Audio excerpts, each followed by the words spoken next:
Hello, are we streaming? I gotta check to see if we're streaming right now. You are live. The internet can totally see you now. To stop your streaming, yeah, I am streaming. So, hey, everyone. This is my very first live stream. I'm coming to you from the BLACKSTORY channel. My name is Tommy. So, I'm just going to jump straight into it. Folks, I did a video a couple days ago about the goons that shot and killed Stephon Clark. Police officers from Sacramento basically chased him down. They said it was dark. They said it was afraid and scared for their life because they saw an object that looked like a gun, but in fact, he was holding a cell phone. As a matter of fact, it was his fiance's cell phone. And this district attorney pretty much didn't indict him. And, and what happened is there was a huge march that happened. Of course, there was civil unrest, protests, and all of that stuff. So, I'm just going to get right into it. I got some stuff that I can just pretty much read from. The Black Student Union,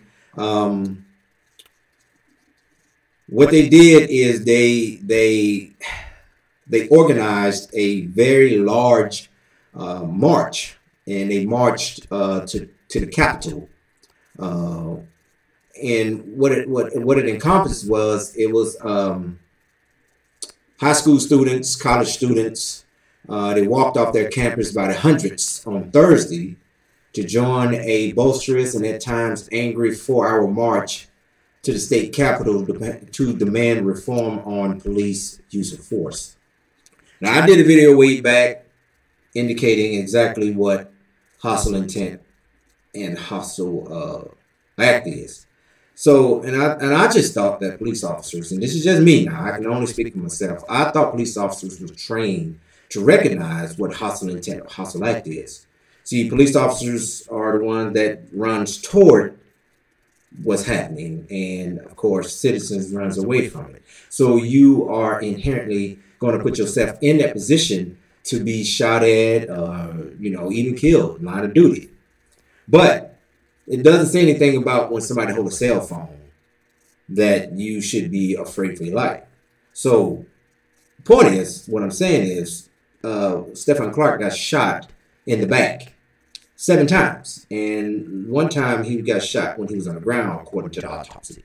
So, a man that's running away from you poses no threat for you to say that you were scared for your life. Clearly, the video shows things like that can really, break it down. I encourage everybody to go take a look at the video.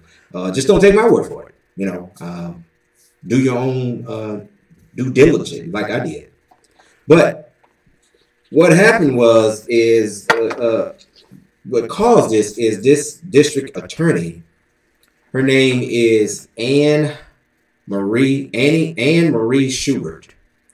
The protest is organized by the campus chapter of the Black Student Union March in support of Assembly Bill 392. Now, Assembly Bill 392, it seeks to change the police use of deadly force. Finally, somebody has the galls to put out something like this and hopefully get, passed where it's going to change laws throughout California. And the group voiced anger at Sacramento County District Attorney Anne Marie Schubert decision not to charge the 2 officers in the killing of Stephon Clark. It was a 4-hour march. 84 people, I think it was on Monday, 84 people ended up getting arrested. And part of that, when they got to the Capitol Hill, they demanded that the police officers released the 84 people that they arrested. The event began at Sacramento City College and moved to Sacramento High. And this is where Clark attended. before ending on the west step of the Capitol. There, the co-organizer, Joshua Robinson, read a letter to the city DA, Anne Marie Schubert, saying that, hey, it's a shame on her office and it's a stain on the city. I tend to agree with that, and I'm sure a lot of other people agree with that, and maybe some people don't. But if you have any type of common sense or any type of 2020 vision, you can see on the video, and I watched it a few times, that these officers just shot. Just gung-ho, chased somebody down and just shot. You know, I don't understand how they say they fear for life, because I didn't see it on the videotape saying that I didn't see anything. Nothing on that tape can tell me that they should have been scared for their life. But instead of de-escalating it, where the cops had a better vantage point than Stephen Clark, they had a better vantage point, and they, you know, it was two officers pretty much at a different angle, pointing weapons drawn, weapons loaded, trigger on the, you know, finger on the trigger, ready to shoot. They could have de-escalated that situation, but they didn't. So, and I thought cops were trained to do that, but obviously I'm wrong. You know, I've never, in all my life, I'm 50 years old, and I've never seen this many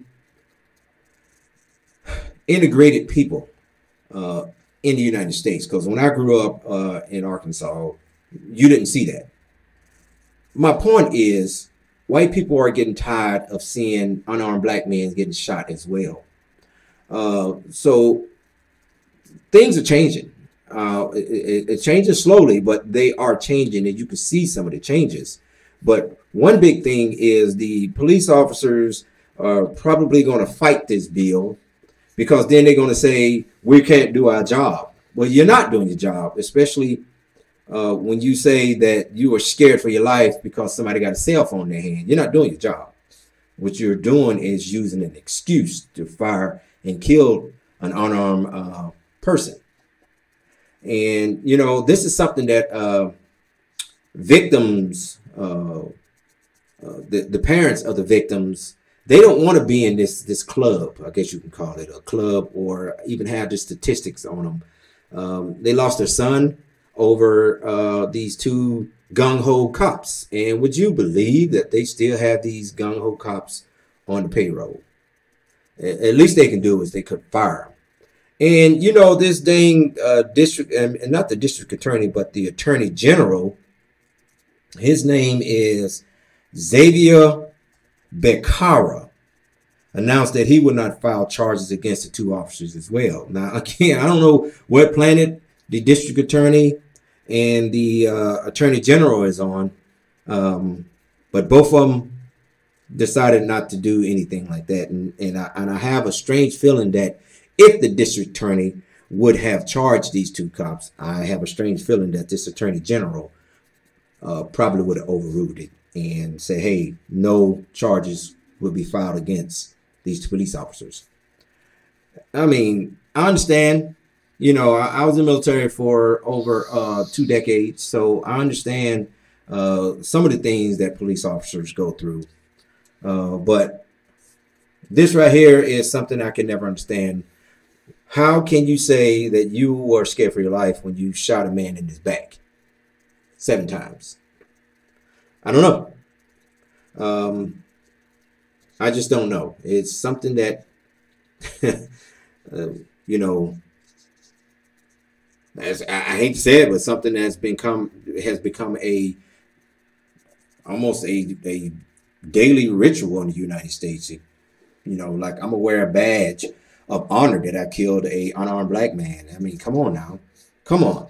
This stuff is just getting just out of hand. It's just ridiculous what's going on. And, you know, when I was in Korea, one of the times that I really hated to be an American, I had a Korean a neighbor. He had broken English. And this is the time when Daylan Roof shot the parishioners in Charleston. And the Korean, the old guy, came outside saying, America, bad, too much gun violence. And I'm not trying to go on, the Second Amendment, because everybody under the Constitution has a right to own a weapon. I'm not saying that. I'm saying that that we have a gun problem in the United States, and we have a police problem shooting unarmed black people in the United States. And when is this stuff gonna change? Well, I'm an avid believer of voting. And, by the way, I didn't finish that story. It made me feel real bad that this Korean, who's a 100% Korean, I think, didn't want to come to the United States, not even to visit. He didn't even want to live in the United States, according to his broken English. He kind of deciphered what he was saying. And it just made me feel bad, just as an American, to have people other than Americans say that right there. They don't even want to visit because they're afraid they're going to get shot. But back to what I was saying, the only way that you can make real change, people, is to vote. Vote their asses out of office, because clearly these people don't have our best interests at hand. Okay. Now, again, I say everybody, black, Hispanic, white, are under the Constitution. Has equal rights under the Constitution. From the billionaire down to the homeless person, we still got the same equal rights. But how are they exercised? How are our rights exercised? I don't know. Favoritism, I guess. I don't know. People that got money has better rights than other people, I guess. But we're in a state of chaos in this country. And I don't understand why a lot of this stuff is going on. I just know this. Now parents are talking to their children, especially black parents, are talking to their children, teenage sons, teenage daughters. Like, hey, if a cop pull you over, and I know because I'm going to be having these talks with my grandchildren, cop pull you over, do what they say. Don't make any sudden movements. Don't be snappy at the police officer. Just do what they say, and you will come home. I know the police got a tough job. I understand that. But when you shoot a man that's back turned to you, I just can't understand how you can say that you were scared for your life when you shot at him 20 times and hit him 7 times in the back. I'm just not wrapping this around my head. And I think I honestly think that I'm a pretty smart person, or at least I have some type of common sense. But I just don't understand it. And the Sacramento Assemblyman Kevin McCarthy, and I'm just going to wrap this up in a little bit.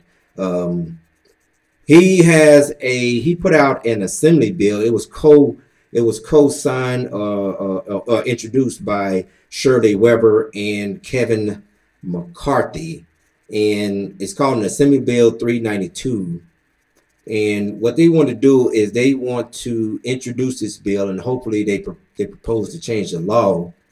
And it says that, right now in California, the current law and the court precedent allows officers to use deadly force when they feel that they are at risk of harm, and when a reasonable officer in their place would have done the same thing. This bill would strike the reasonable wording and only permit officers to shoot when necessary. And this always goes back to what I said: hostile act, hostile intent. So, and clearly on the video, and I would just tell you guys to go do your own due diligence. Look at the video and come to a conclusion on your own. Don't just take my word for it. Just do your own. And you will see on the video exactly what happened. But I don't understand. I just don't understand. I don't understand. I mean, I can say this 100 times. The best thing that you can do is just vote to get their asses out of office. Please do. When the time comes around to vote, vote. Get somebody that's going to be in there for you and me, for have our best interests at hand. So, hey, people, I'm trying to build this platform. Please subscribe. comment. I'd like to have some comments on this right here. This is my first streaming video, so let me know how I did. Think I'm I think I'm using the right equipment and doing the right things, but um, again, I'm going to be bringing you other videos in future to come. Also, I need you to like the video, put the the alert on, because there's going to be more videos coming your way. And if you watch this video all the way to the end, thank you so much, and I will see you on the next video. Don't forget to subscribe.